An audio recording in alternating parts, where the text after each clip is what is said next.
할렐루야. 네. 오늘도 살아계신 우리 하나님은 우리의 예배를 기뻐 받으시고 이 시간도 성령의 바람이 불고 은혜의 생수가 넘치고 시온의 대로가 활짝 열려서 하나님의 말씀이 오늘도 나를 살리고 하나님의 은혜가 충만하고 성령의 불같은 역사가 함께하는 복되고 은혜로운 믿음의 시간 될 줄로 믿습니다. 아멘. 12월 2023년 올 한 해 마지막 달 첫 주에 12월 달은 우리가 종말의 징조를 분별하여 결산의 달, 결산하는 달 이렇게 주제를 정하고요. 이제 마지막 때에 나타나는 여러 가지 징조들을 통해서 신부단장으로 무장하는 그런 은혜가 있기를 간절히 소망합니다. 아멘. 마태복음 24장 이후에는 예수님이 말기 사역을 기록하고 있습니다. 본문 24장의 핵심은 주님께서 다시 오시겠다고 하는 그러한 약속입니다. 특별히 24장은 마태복음 24장은 주님과 그 제자 사이에 내가 다시 올 때는 이런 일이 있을 것이라고 하는 종말에 관한 징조에 대해서 우리 주님이 상세하게 설명해 주고 있습니다. 마태복음 24장 3절을 보십시오. 주의 임하심과 세상 끝에는 무슨 징조가 있사옵니까? 라고 하는 제자들의 질문에 대해서 우리 주님께서는 정말로 자세하게 답변을 해주고 있습니다. 살펴봅니다. 4절 봅니다. 사람의 미혹을 받지 않도록 뭐하라? 주의하라. 미혹을 주의하라. 또 하나는 5절에 보면은 거짓 그리스도가 많이 일어날 것이다. 또 하나 6절 또 보면 난리와 난리 소문을 들을 것이며 7절에 넘어가면 민족이 민족을 나라가 나라를 대적하여 일어나겠고 곳곳에 지진과 기근이 있을 것이고 10절 봅니다. 많은 사람이 실족하게 되어 서로 잡아주고 서로 미워하겠으며 11절 거짓 선지자가 많이 일어나고 12절 불법이 성하고 많은 사람의 사랑이 식어진다. 24절 큰 표적과 기사가 난무할 것이며 32절에 무화과 나무의 비유를 배우라. 무화과 나무의 비유를 통해서 이 모든 징조를 한마디로 함축성 있게 우리 주님께서 설명해 주시고 있습니다. 금세기의 최고의 신학자들 볼코프나 한국의 박형령 이런 박사들이 이 재림의 시기에 대해서 이 무화과 나무의 징조들을 이 징조를 많이 강조하고 있습니다. 성경 말씀이 분명하게 징조를 말하지만 여기에 대해서 해석이 구구하기 때문에 말도 많고 탈도 많는데 성경의 모든 것에서 종말에 관한 그 징조를 정리해 보니까 대략 7가지로 분류가 됩니다. 데살로니가 후서 1장 2장 1절로 3절에 보면 영어로나 또는 말로나 또는 우리에게 받았다는 편지로나 주의 날이 이르렀다고 해서 쉽게 마음이 흔들리거나 두려워하거나 하지 말라 말씀했습니다. 7가지 비유 속에서 이 분류 속에서 하나는 첫째는 종교적인 징조입니다. 둘째는 자연적인 징조, 셋째는 사회적인 징조, 네 번째는 국가적인 징조, 다섯 번째는 정치적인 징조, 여섯 번째는 경제적인 징조, 일곱 번째는 이스라엘의 독립에 관한 징조입니다. 징조를 살펴보면 마지막 때는 교회가 타락하고 교회가 배도하는 역사가 일어난다는 것입니다.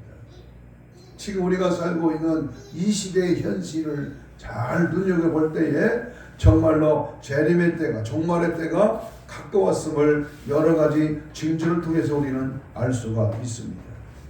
특별히 배도는 교회 타락을 의미합니다. 배도는 부부간의 용어로서 교회인 신부가 신랑을 배도하고 간음하는 역사가 일어나면 주님의 강림하심이 가까이 이른 줄을 알라고 설명해 주고 있습니다. 특별히 오늘 우리가 살펴볼 말씀은 종교적인 현실입니다. 신앙적인 마지막 때 믿는 사람들과의 삶의 속에서 나타나는 현상이 무엇인가? 그것은 첫째가 땅 끝까지 천국 복음이 모든 민족에게 증거되어야 한다라고 14절은 거듭 말합니다. 또 하나는 교회 타락이 있어야 됩니다. 오늘 우리가 눈여겨볼 하나님의 말씀은 계시록 17장과 데살로니가후서 2장 1절부터 3절에서 교회가 타락하게 됩니다. 등 따스고 배부르고 3만 불 시대가 지나면서 교회들이 점점 식어지고 무뎌지고 타락해 됩니다. 세 번째는 거짓 선지자의 미혹이 있어야 한다고 11절은 말씀합니다. 네 번째는 큰 표적과 기사, 다시 말하면 신비주의가 나타난다고 말씀을 24절에서 합니다. 다섯 번째는 광신적인 재림신앙이 나타나야 한다. 재림을 부인하는 자가 나타난다. 48절. 가라지를 먹는 종교통합운동이 나타나야 한다. 믿음이 식어진다. 성도들의 시험에 빠진다. 각종 이단이 범람한다. 교회에 모이는 일을 피한다. 다시 말하면 새벽기도, 수요예배, 금요기도에 교인 수가 점점점 줄어든다. 사랑이 식어지고 신앙이 분류되고 라오디아 교회를 향하여 부유한 자만 부유한 자이지만은 가난한 자가 되고 벌거벗은 자가 되었다고 설명을 합니다.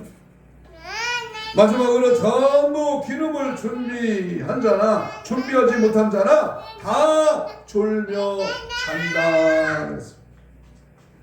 이러한 것들이 교회 타락의 가장 중요한 종말의 징조인데 좀 더 구체적으로 몇 가지만 종교적인 징조를 우리 한번 살펴보려고 합니다.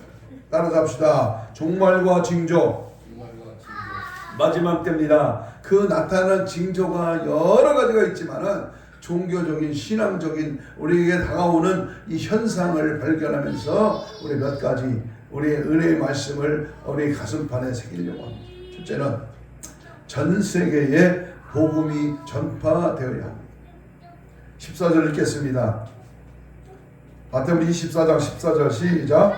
이 천국 복음이 모든 민족에게 증언되기 위하여 온 세상에 전파되리니 그제야 끝이 오리라.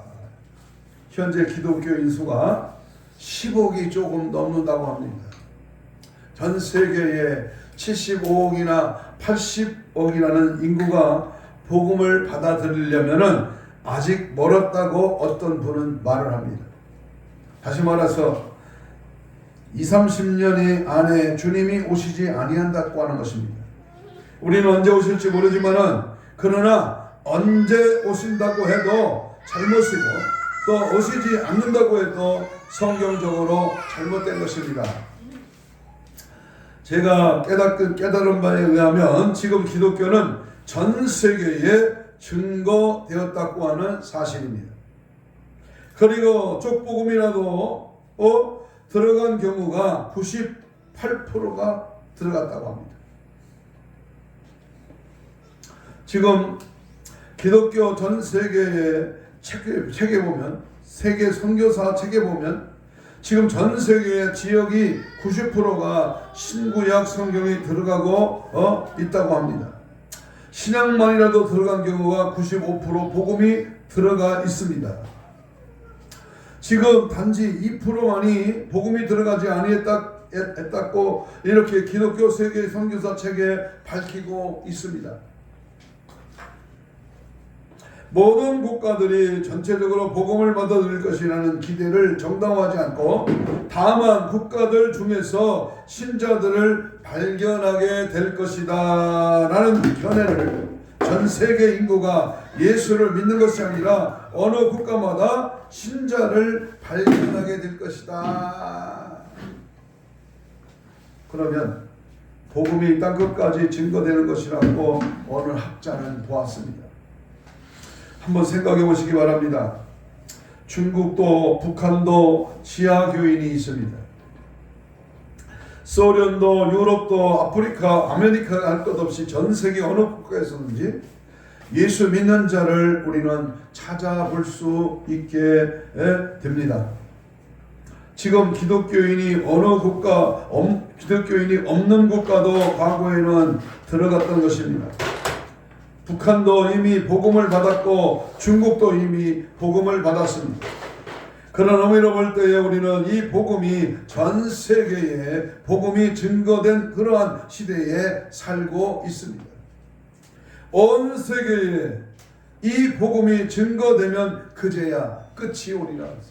그런데 보세요. 전 세계 우주 만물 하나님의 복음이 안 들어간 것이 없다 그 말입니다. 다만 미전도 종족별로 보면은 아직도 복음을 받아들이지 않는 자가 있을지는 몰라도 전 세계 국가적으로 나라적으로 복음은 매스컴을 통해서 선교사들을 통해서 이런 자연적인 사건을 통해서 복음이 전해졌다고 볼 수 있습니다.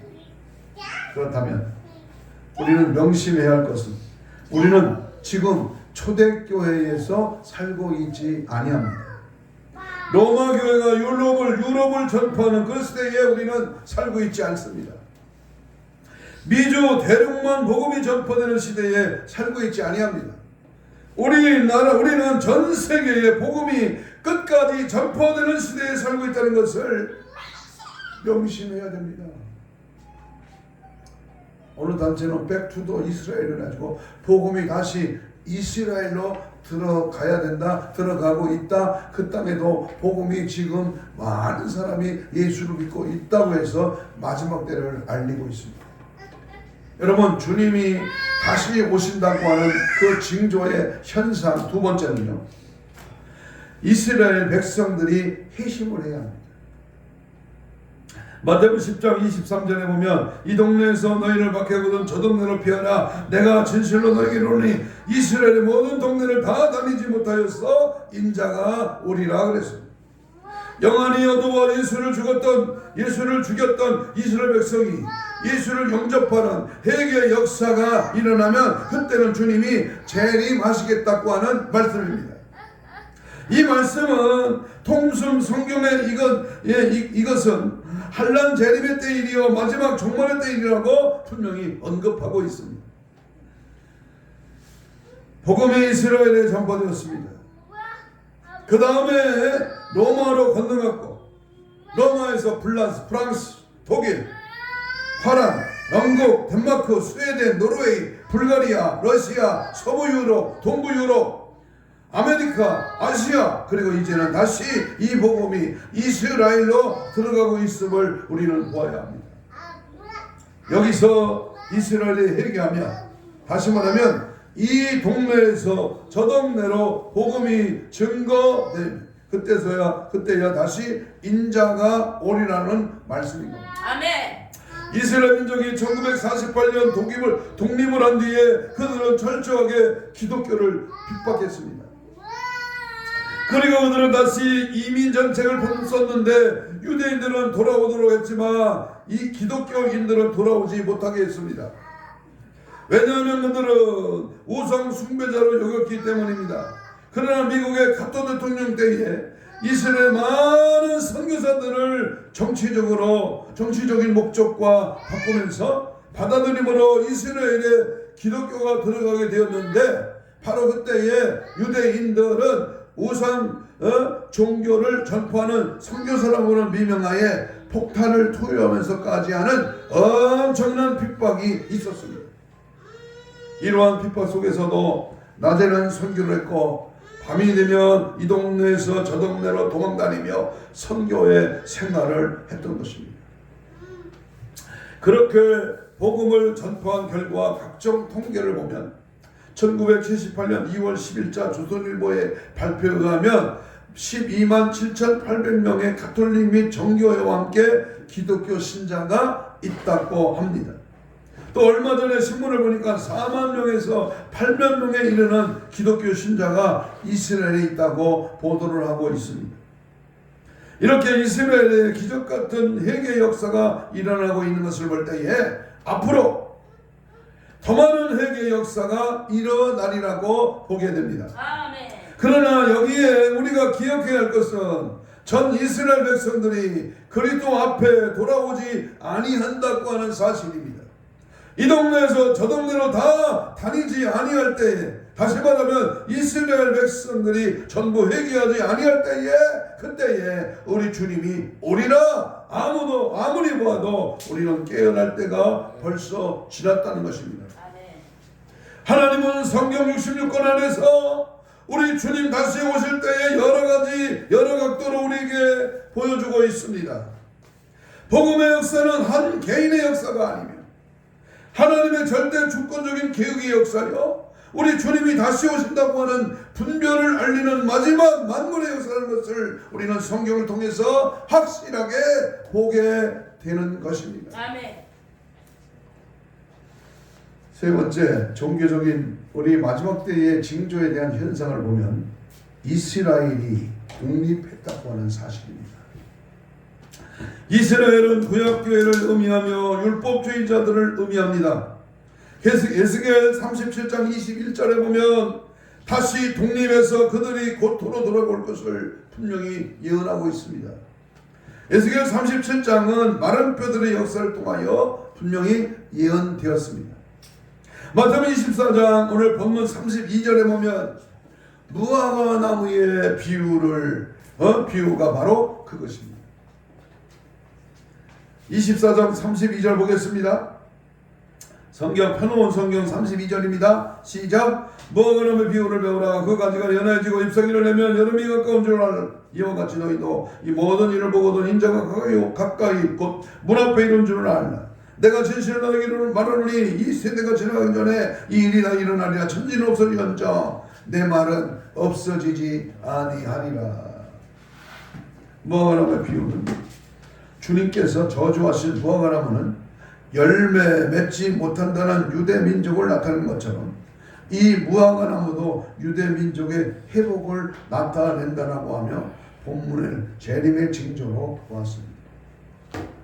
마태복음 21장 19절을 보면 주님이 무화과나무에서 열매를 요구하셨습니다. 이때는 6월절 전이기 때문에 3월 말경입니다.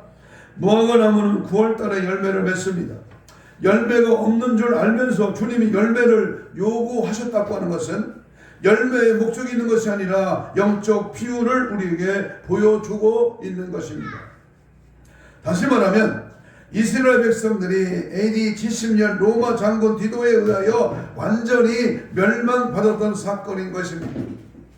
그런데 제자들이 주님이 다시 오실 때 무슨 일이 있겠습니까? 이에 대하여 징조 이야기를 하면서 결론적으로 비유 하나를 말씀하셨는데 그것이 바로 무화과나무의 비유인 것입니다. 왜 그렇게 가만히 있어?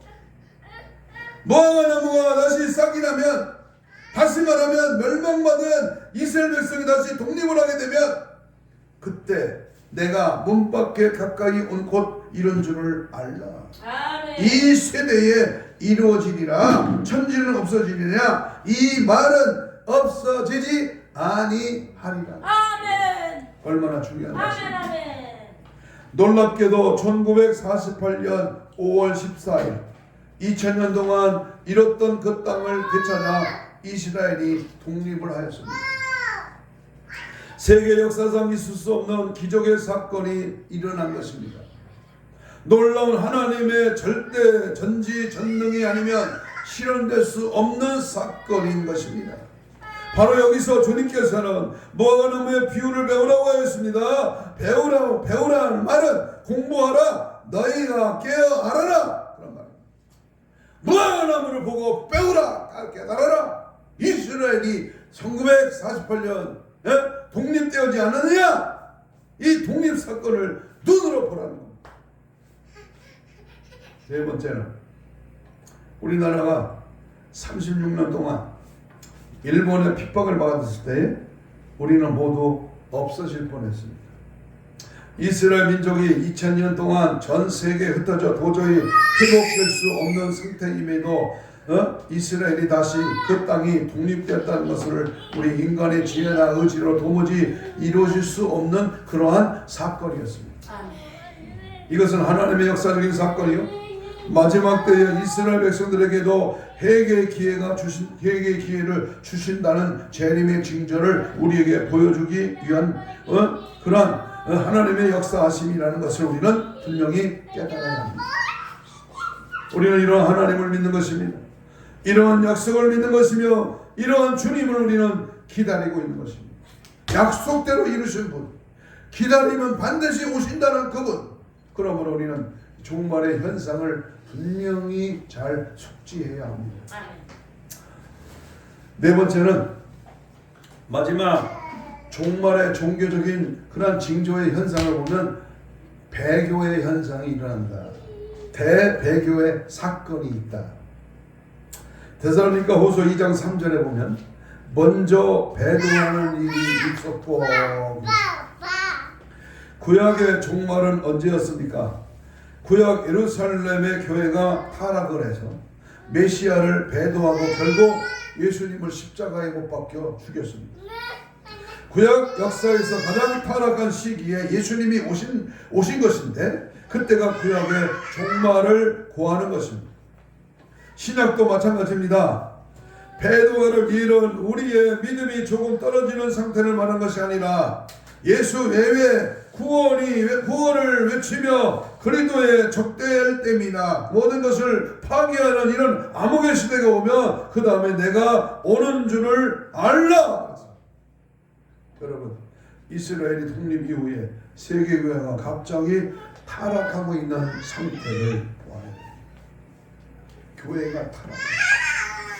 예수 안 믿는 사람은 타락의 정도는 말할 필요도 없지만 예수 믿는 사람들 가운데에 교회가 점점점 타락의 물이 들고 있다는 사실을 명시해야 합니다.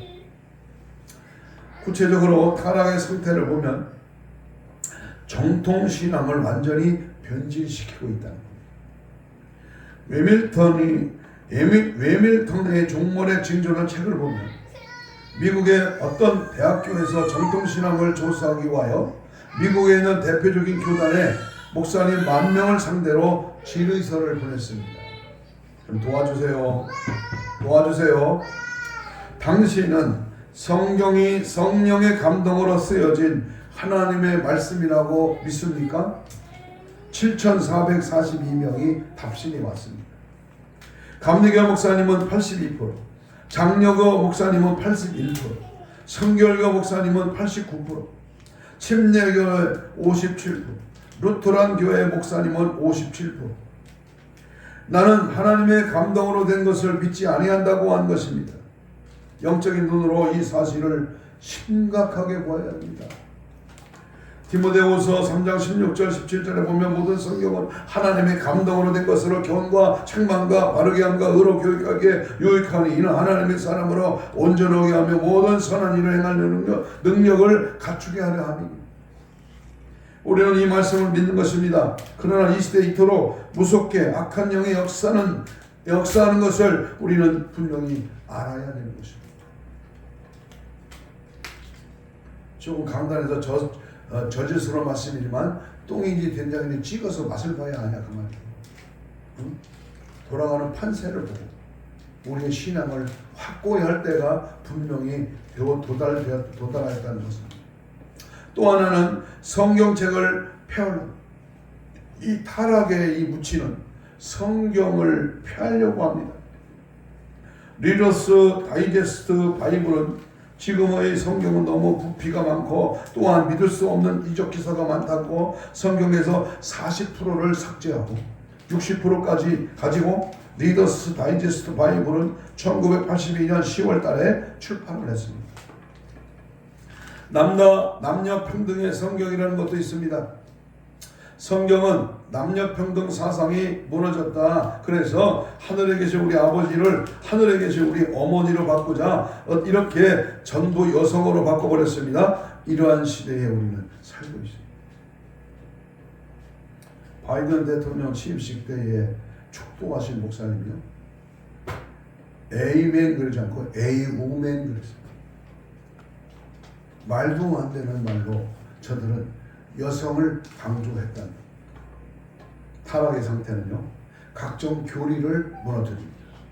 우리의 전통적인 교리는 순교적인 피와 신앙을 가진 위대한 선교사, 위대한 신학자, 목사님들을 통해서 지금까지 역사적으로 사수해야 했습니다.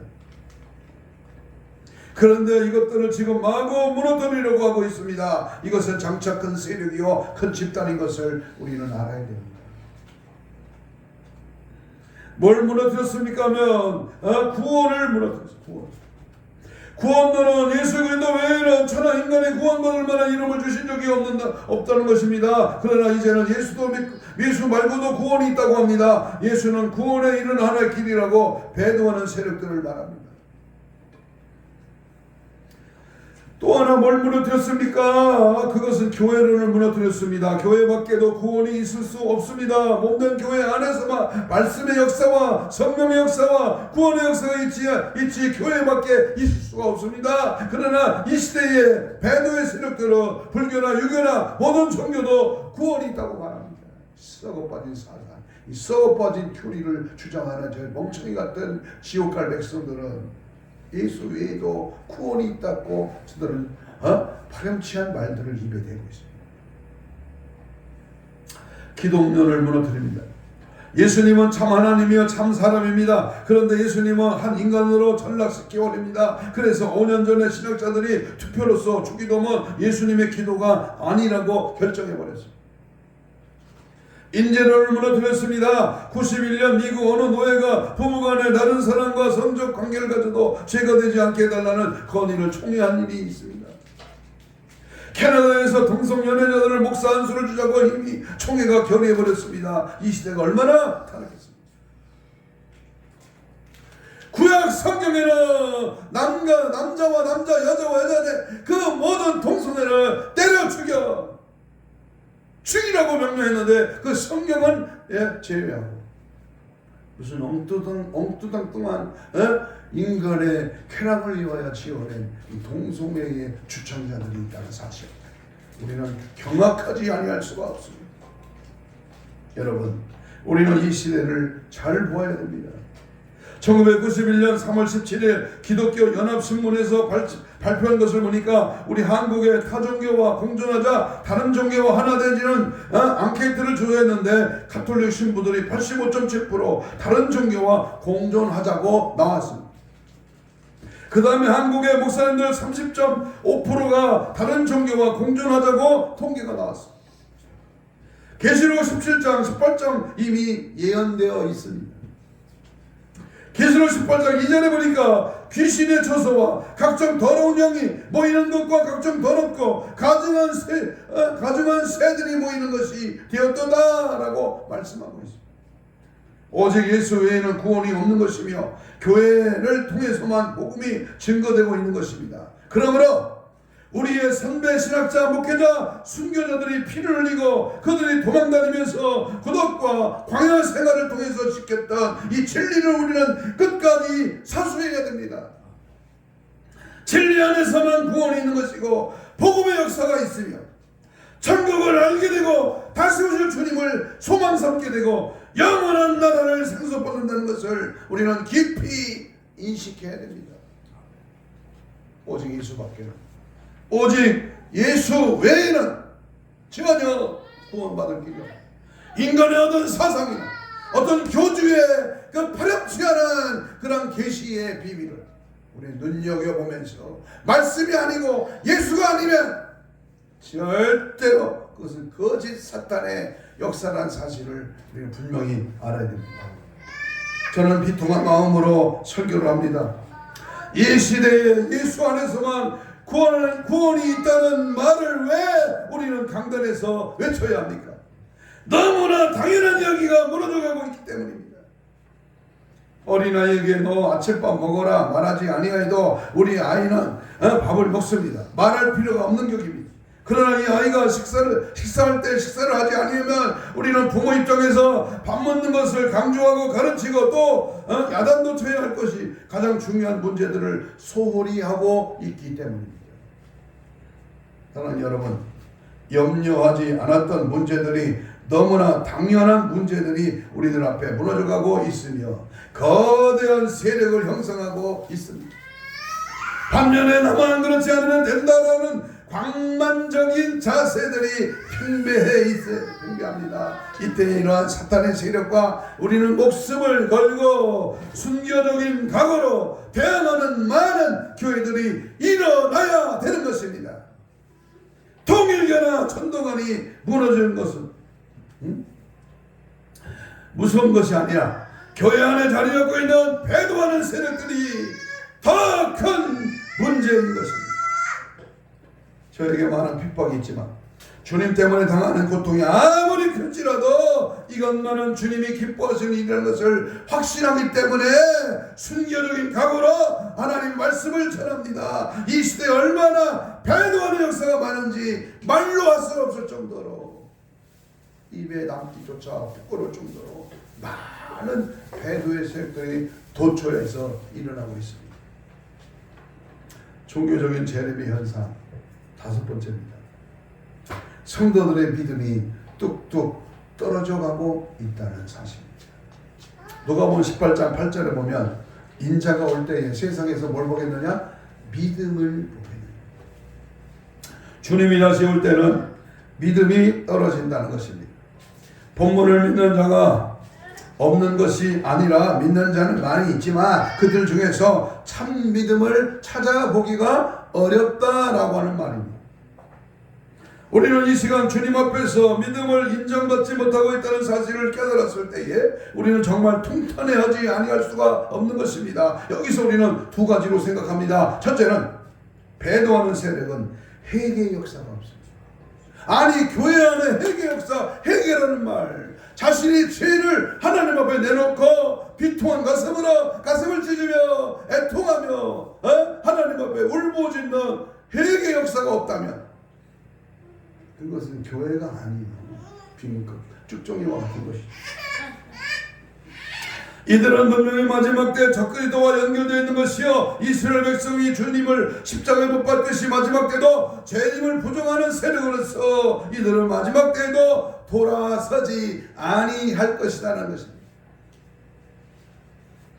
두 번째는 믿음이 부족해서 졸고 있는 우리들에게는 하나님의 참종들과 전 세계 하나님의 교회들 통해서 마지막 회개를 촉구할 것입니다. 믿음의 잠에서 깨어나게 할 것이며 이러한 자들에게 하나님이 기회를 주어서 믿음으로 말미암아 모두 천국길로 인도한다는 그런 저는 확신합니다. 깨어서 알아듣고 회개하고 바로 서서 주님을 맞이하고 제사함받고 십자가의 보혈의 능력을 의지하고 믿음으로 천국을 가는 것이지. 밋밋하게 그냥 교회만 다녀. 그냥 종교 생활에 왔다리 갔다리 아무런 느낌도 감정도 은혜도 아무런 표정도 없어. 그냥 내 뒷자리에 앉았다 가. 종교 생활에 우리는 두 가지 모습을 면밀히 봐야 됩니다. 아멘. 마태복음 25장 5절로 7절에 다 졸며 잘세라는 표현을 합니다. 열 처녀가 전부 다 졸며 잘세. 저는 여기서 위로를 받습니다. 믿음이 부족해서 일시적으로 졸더라도 마지막 때에 신랑을 맞으라는 외침에 모두가 깨어나게 되는 것입니다. 그래서 주님의 혼인잔치에 들어갔던 것을 우리는 여기서 발견할 수 있습니다. 깨어나는 거예요. 준비되고 무장되고 날마다 다시 오실 주님을 고대하고 준비된 자는 신랑이로다 주의 음성을 들을 때에 깨어나는 거예요. 아멘. 정신 바짝 드는 거예요. 여섯 번째 종교적인 재림의 현상은 그때 많은 사람이 시험에 빠진다는 것입니다. 이 시대에 교회가 얼마나 시험에 잘 빠집니까? 시기와 질투와 분쟁과 갈라짐과 포조와 등 이것은 전부 성경에 예언되어 있는 것을 우리는 볼 수가 있습니다. 그러므로 시험에 들지 않도록 주님 겟세마네 동산에서 제자들에게 당부하신 오늘 우리에게 말씀하신 그 말씀, 시험에 들지 않게 깨어있어 기도. 아멘. 시험이 있다는 거예요. 무슨 시험인지 각자에 따라서 나름대로의 시험거리가 많다는 겁니다. 주님 오실 때가 가까우니 마지막 때는 시험거리가 교회 안에 얼마나 많습니까? 조그만 말만 해도 시험 들어. 그리고 오늘 아침에 차 타고 오다가 방송에서 한 설교를 들으니까요. 응? 시험이 되지 않은 것이 시험에 든다는 거예요. 이상하지 이상해. 시험이 얼마나 많은지요. 뭔 말만 하면 이 사람만 쳐다보면 설교하면 이 사람 보고 이 사람만 보고 설교했다고 또 시험 들고, 뭘 내라 그러면 교회에서 돈 내라 그랬다고 시험 들고. 병신이야. 내라고 해서 내나, 내가 하나님의 은혜 감사해서 자원하여 즐겨내고 기뻐하며 주의 은혜 앞에 내가 감사를 표현하는 것이지. 아멘. 우리는 하나님 앞에 쓰임받고 하나님의 거룩한 영이 내 안에 머물고 내가 살아도 주를 위해 살고 죽어도 주를 위해 산다고 하는 이 기쁘신 주님의 뜻을 따라 산다고 하는 것이 어찌 감사하지 않을 수가 있습니까? 아멘. 나는 오늘 아침에 일어나서 얼마나 감사한지 몰라. 아멘. 얼마나 감사하지. 막 혼자 춤을 췄다니까 뛰면서. 하나님 감사합니다. 아멘. 하나님 나 같은 것이 감히 저 평택 시골에 똥이나 푸고 젖이나 짜던 놈이 이 하나님이 부르셔서 이제 신학의 7년의 과정을 거치고 개척의 샘물을 파고 여기까지 도와주시고 하나님의 교회들을 세워주셔서 믿음으로 살게 하시고 얼마나 감사해. 얼마나 감사해. 그래서요 부지런히 일어나서 막 몸단장하고 이제 예배드릴 설교, 하나님 오늘 주일 설교 말씀드릴 것을 다시 한번 점검하고요. 하나님 은혜가 감사합니다. 믿음으로 살겠습니다. 저 뜻대로 살기를 원합니다. 이렇게 기도하고 오늘 강단에 섰습니다. 우리가 마지막으로 종교적인 현상, 마지막 종말에 나타나는 그 징조에 보면요 모이기를 피한다는 거예요. 모이기를 피한다. 히브리 10장 25절에 보니까 모이기를 피하는 어떤 사람들의 습관과 같이 하지 말고 모이기를 피하는 자들이 나타난다고 성경은 말합니다. 이 시대를 보십시오. 전 세계 교회는 잘 모이지 아니합니다. 지금 보세요. 부흥회를 다녀보니까 교인이 안 와. 교회에 기도원에 기도회로 안 올라와. 자기네 교회 부흥회에도 안 나와.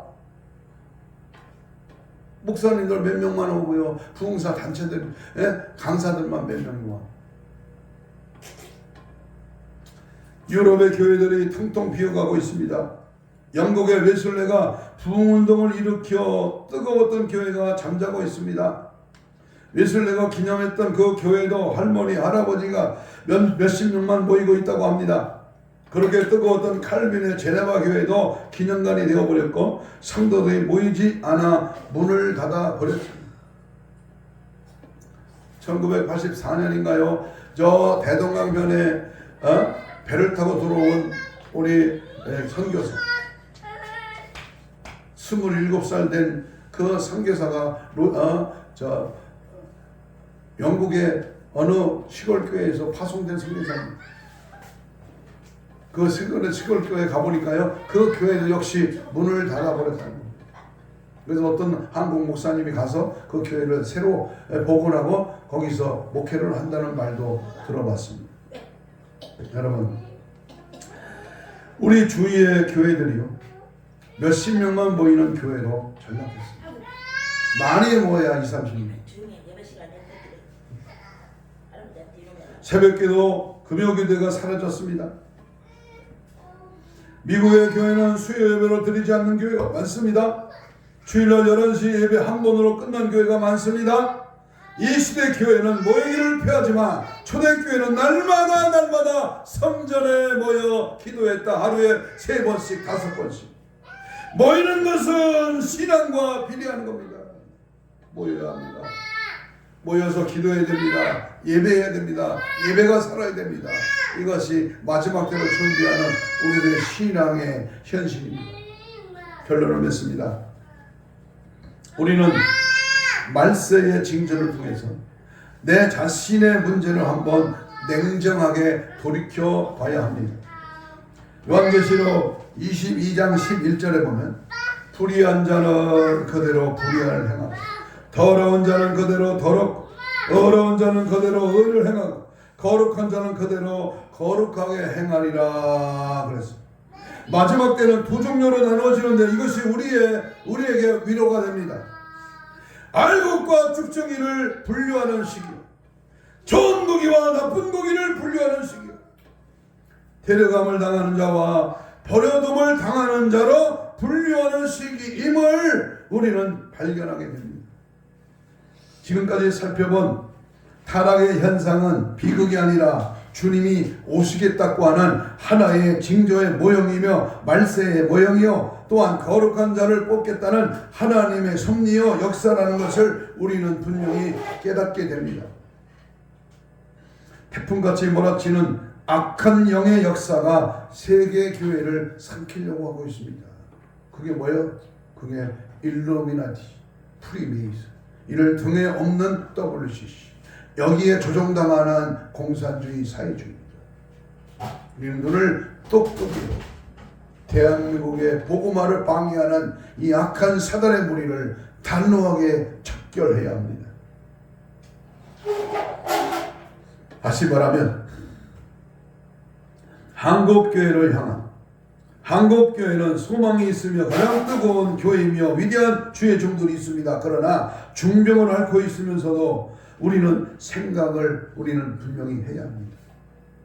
다시 말해서 배도하는 세력들이 교회들을 침투하여 교회 밖에도 구원이 있다고 하며 교회가 세속화되며 말할 수 없이 타락해서 그리스도의 형상의 모습을 잃어버리고 있음을 우리는 분명히 발견해야 합니다.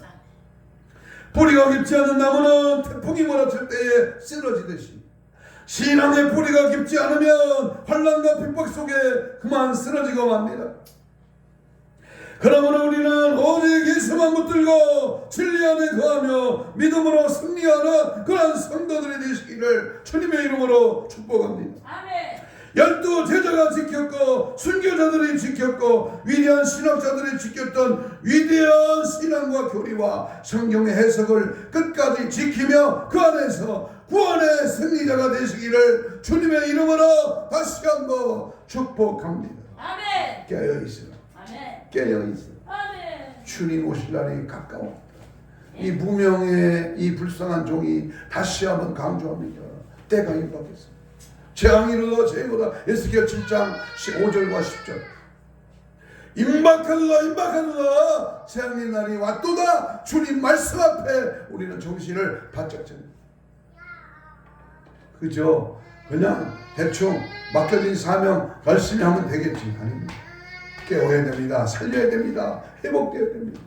외쳐야 됩니다. 영혼을 향하여 복음의 나팔수 시대의 파수꾼 잠잠하지 말고 하나님 말씀을 부득불할리 이 성중에 내 백성이 많음이라 강력하게 복음을 외치하니 듣고 깨어나 우리 모두가 구원의 은혜를 받고 성령 충만하여 마지막 때를 승리로 장식하는 다시 오실 주님을 맞이하는 신부단장으로 무정되는 미래의 주인공이 되는 우리 모두가 되기를 주의 이름으로 축복합니다. 아멘. 이 시간 주신 말씀 붙들고 주여 삼창하며 통성으로 기도합니다. 이렇게 기도합니다. 마지막 때의 징조들을 보면서 재림의 신앙으로 확실하게 무장시켜 주옵소서. 세상에 방심하거나 요동하지 말고 깨어 분별의 영성을 허락하여 주옵소서.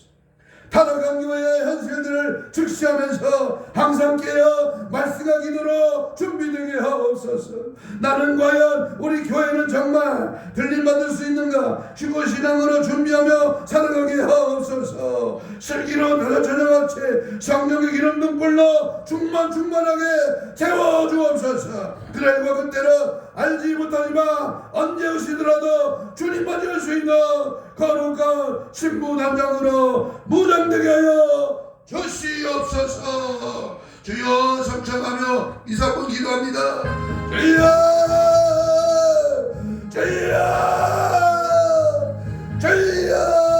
성령이 오시옵소서. 성령의 불러 강력하게 충만하게 채워주시옵소서.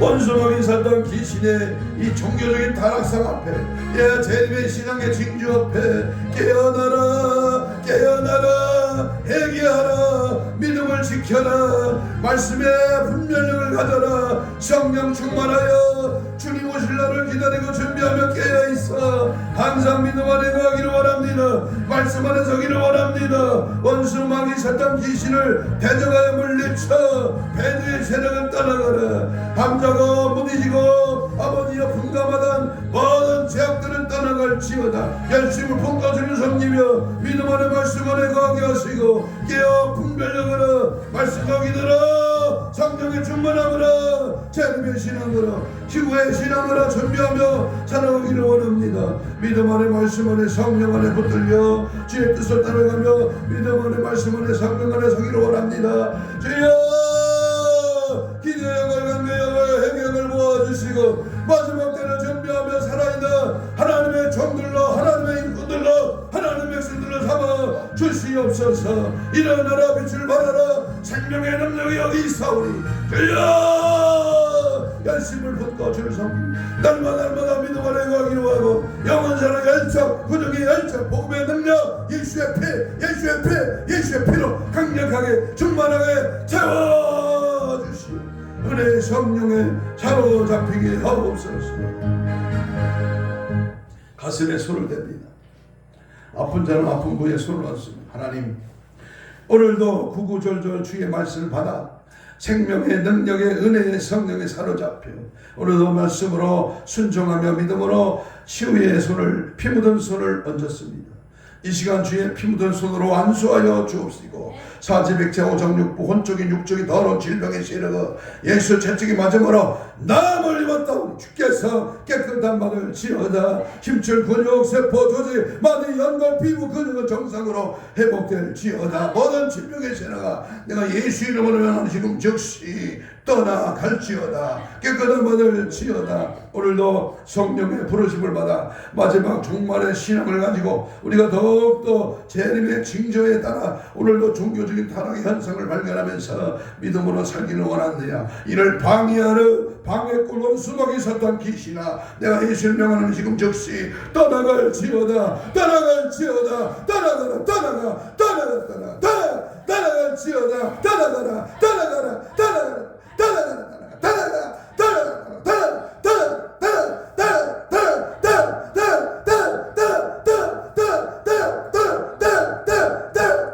떠나갈지어다. 예수의 영으로 충만함 말씀의 권세로 충만함 오열의 예수의 피로 충만함 오늘도 승리 날마다 승리 다시 올려 주님 만나는 그날까지 재림의 징조의 현상을 보고 더 믿음 안에 굳건히 서는 나와 여러분 모두가 되기를 주의 이름으로 축복하며 하나님의 말씀과 내가기를 간절히 소망하며 예수님의 이름으로 기도하옵나이다. 아멘. 176장